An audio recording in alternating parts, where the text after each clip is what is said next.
Welcome to Fast English Stories. Mr. Mindon returned home for lunch. His wife Millicent was not at home. The servants did not know where she was. Mr. Mindon sat alone at the table in the garden. He ate a small piece of meat and drank some mineral water. Mr. Mindon always ate simple meals because he had problems with his stomach. Why then did he keep a cook among his servants? Because his wife Millicent liked to invite her friends to big dinners and serve them rare and expensive food and wine. Mr. Mindon did not enjoy his wife's parties. Millicent complained that he did not know how to enjoy life. She did a lot of things that he did not like. Millicent wasted Mr. Mindon's money and was unpleasant to him, but he never got angry with his wife. After eating, Mr. Mindon took a walk through his house. He did not stay long in the living room. It reminded him of all the hours he had spent there at his wife's parties. The sight of the formal dining room made him feel even more uncomfortable. He remembered the long dinners where he had to talk to his wife's friends for hours. They never seemed very interested in what he was saying. Mr. Mindon walked quickly past the ballroom where his wife danced with her friends. He would go to bed after dinner, but he could hear the orchestra playing until 3 in the morning. Mr. Mindon walked into the library. No one in the house ever read any of the books. But Mr. Mindon was proud to be rich enough to have a perfectly useless room in his house. He went into the sunny little room where his wife planned her busy days and evenings. Her writing table was covered with notes and cards from all her friends. Her waste-paper basket was full of empty envelopes that had carried invitations to lunches, dinners, and theatre parties. Mr. Mindon saw a letter crushed into a small ball on the floor. He bent to pick it up. Just as he was about to throw it into the waste-paper basket, he noticed that the letter was signed by his business partner, Thomas Antrim. But Antrim's letter to Mr. Mindon's wife was not about business. As Mr. Mindon read it, he felt as if his mind was spinning out of control. He sat down heavily in the chair near his wife's little writing table. Now the room looked cold and unfamiliar. "Who are you?" the walls seemed to say. "Who am I?" Mr. Mindon said in a loud voice. "I'll tell you who I am. I am the man who paid for every piece of furniture in this room. If it were not for me and my money, this room would be empty." Suddenly, Mr. Mindon felt taller. He marched across his wife's room. It belonged to him, didn't it? The house belonged to him, too. He felt powerful. He sat at the table and wrote a letter to Millicent. One of the servants came into the room. "Did you call, sir?" he asked. "No," Mr. Mindon replied.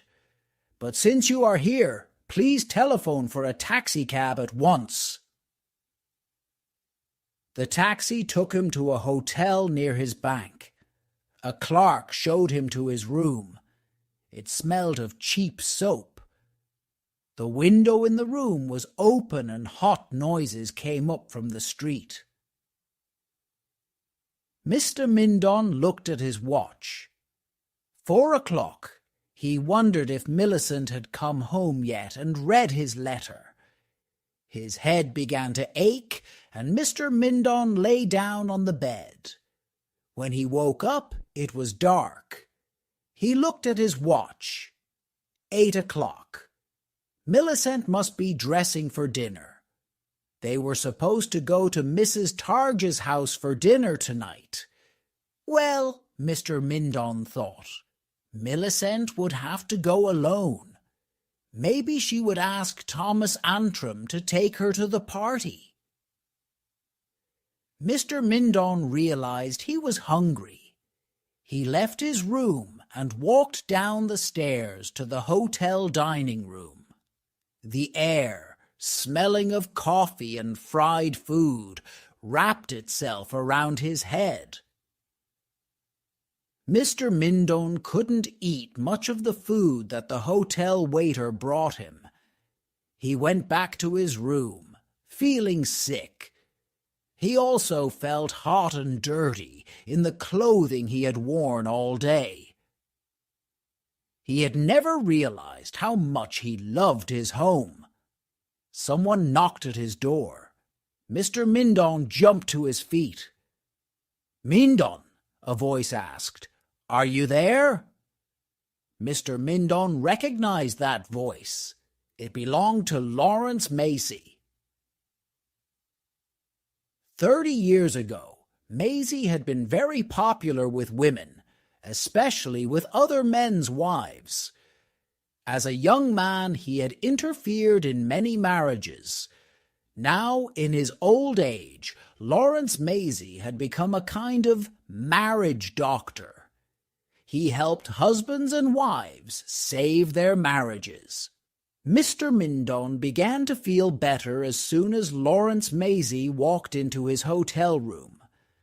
2 men followed him. One was Mr. Mindon's rich uncle, Ezra Brownrigg.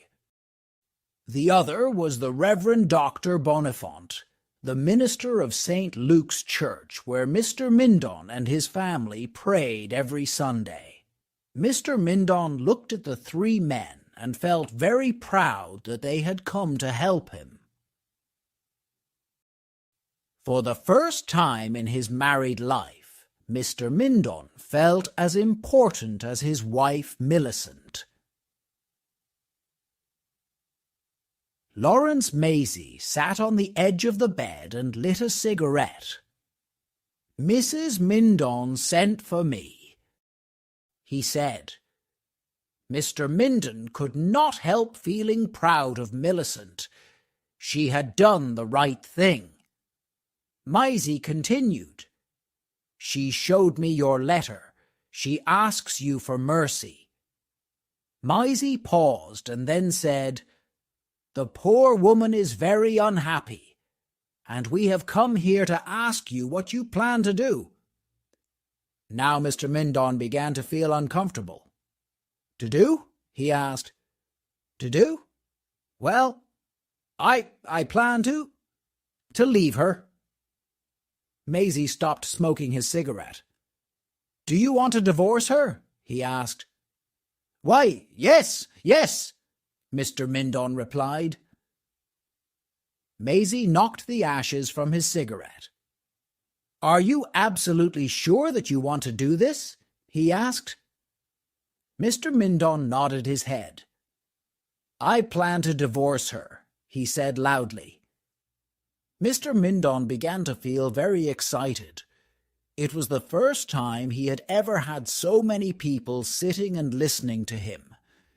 He told his audience everything, beginning with his discovery of his wife's love affair with his business partner and ending with his complaints about her expensive dinner parties.